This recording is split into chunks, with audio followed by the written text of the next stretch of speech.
lix cisho uu ka soconaya magaalada Garowe shirka u dhaxeeya madaxda dawladda dhexe iyo kuwa dawlad goboleedyada dalka ka jira ayaa ugu dambeyn ku soo dhamaaday natiijo la'aan badi dadka Soomaaliyeed ayaa indhaha ku hayay shirkaasi iyadoona la filayay inuu ku soo dhamaan doono wada hadal miro dhala oo xal u noqon kara tabashooyinka khilaafka dhaliyay ee dawladda Soomaaliya iyo qaar kamid ah dawlad goboleedyada xubinta ka ah dawladda u dhaxeeya shirkan oo ah midkii ugu waqtiga dheeraa ee dhaxmara madaxda labada dhinac ayaa ugu dambeyn ku soo dhamaaday fashil iyadoona madaxdii ka qayb gashay ka socotay dawlad goboleedyada ay ugu horeeyaan madaxweynaha maamulka galmudug iyo kan Jubbaland ay ku eedeeyeen dawladda uu hogaamiyo madaxweyne Maxamed Cabdullaahi Maxamed Farmaajo inay sabab u tahay arintaasi haddaba qaar kamid ah shacabka ku dhaqan Muqdisho oo waramay muuqaal baahiyaha Saab TV ayaa siyaabo kala duwan aragtidooda uga dhiibtay shirkan iyo waxyaabaha ay ka filayeen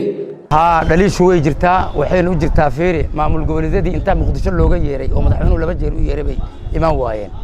oo madaxweynaha dawladda dhexe waa loo imaan waayay inay dawladda horta Garowe ugu tagto ma ahayn sababtoo ah dani laftiisa wuxuu maleegayaa shirqool karaama daradan hadda lagu kala tagay waxa ka shaqeeyay dani sababtoo ah asaga diiday madax inuu xamar yimaado ma imaan waligiis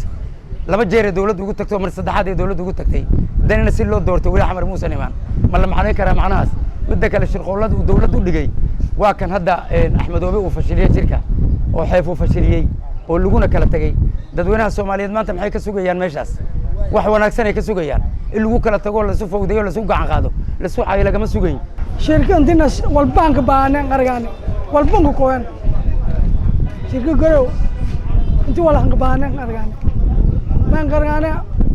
dawladda dhaxdeeda weerti kooy waayna magaas dawladda dhaxdeeda meelisad an walbanka jirna walbanka baan ya ataqaasnay tan kale ma keen sheegay adduunyadu lan wali suubsudi ya ilaahay ka jaaziye farmaajo tuma sanad iyo siyeed bilowdan niman koonfur galbeed dhibin jaazi habaara qaba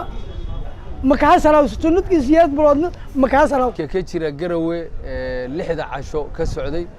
maantana lagu soo kala yaacay Soomaali baa ka mahmahday hadda ka hor baa laga mahmahay ilaahayna waa noo sheegay Soomaali baa ka mahmahday oo waxay tiri hal xaraama nirig xalaala ma dhasho marka Soomaaliya hore uga mahmahday ilaahayna wuu noo sheegay walaa yahiqum makru sayyi illa bi ahliha bu quraankiisa ku yiri marka Garowe Soomaalida jirta maanta dhibaatadeeda haysata Muqdisho meesha laga soo askumay ee laga abaabulay bay ahayd qarankii Soomaaliya meeshii laga dumiyayna waa ahayd kuwa hadda la isugu yeerayna akhlaaqiyan iyo qofnimiyan iyo wadaniyan midna uma ahayn balisho waxa qaadan madaxweynaha rasaalaha qaadanay waxay ku qaadanayeen